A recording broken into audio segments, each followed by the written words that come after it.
তুমি ভিডিও করতেছো আবার? আমি এই ভদ্রমহিলাকে, এই যে স্মৃতিগন্থা বইটা আমি আজকে 1.5 মাস ধরে বলতেছি এই ভদ্রমহিলাকে হচ্ছে পড়ে দেওয়ার জন্য।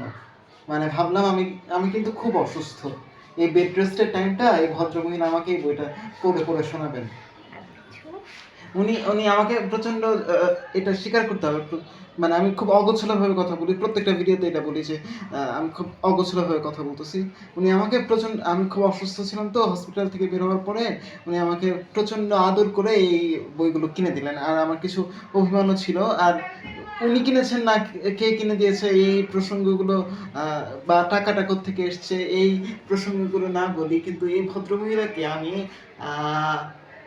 গত 1.5 মাস হয়ে গেছে না, এটা 1.5 মাস ধরে আমি বলতেছি এই বইটা পড়ে শোনাও পড়ে শোনাও।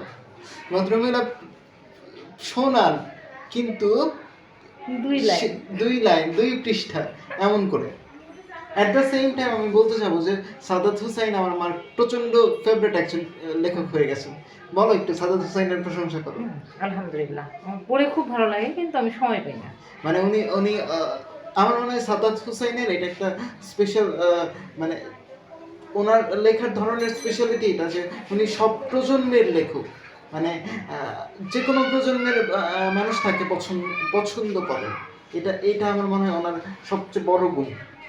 অ্যান্ড কথা হচ্ছে আমি এই ভদ্রমহিলাকে 1.5 মাস ধরে বইটা পড়ে দিব মানে পড়ার জন্য বলতেছি। এর মাঝখানে আমি তিথিডোর বইটা শেষ করলাম, যদি অডিও বুক শুনছি, তারপরেও তো হার্ড কপি ছিল, আমি কিছুটা হলেও কিন্তু পড়ছি। আর আমি বলতেছি যে বইটা শেষ করে দেন, কিন্তু উনি একদমই পাত্তা দিচ্ছেন না। মানে আজকে একরকম অপারক হয়ে আমি এই বইটা পড়তেছি নিজে। আর তাছাড়া আরো একটা কারণ ছিল যে আমি আমি এই 2 দিন আগে একটু ফ্রাস্ট্রেটেড ছিলাম, তো এই আমার ফ্রাস্ট্রেশনের জন্য অন্য একটা মানুষের অনেক বড় ক্ষতি করে ফেলছি।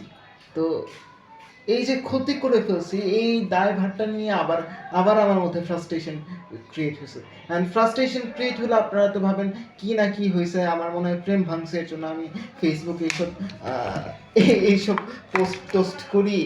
তো ফেসবুকেও পোস্ট করতে পারতেছি না, কিছুই করতে পারতেছি না, কোথাও না কোথাও একটা চাইতে আমাকে নিজেকে এঙ্গেজড করতে হবে, নিজেকে এক্সপ্রেস করতে হবে। তো আমার মনে হয় আমি এই বইটার সাথেই আমার কথাগুলো শেয়ার করে নিচ্ছি। আর তাছাড়া আমি কথাও একটু কেমনভাবে জানি বলি, মানে আমার কমিউনিকেশন স্কিল প্রচন্ড খারাপ। এই তো এইটুকুই। আল্লাহ হাফেজ।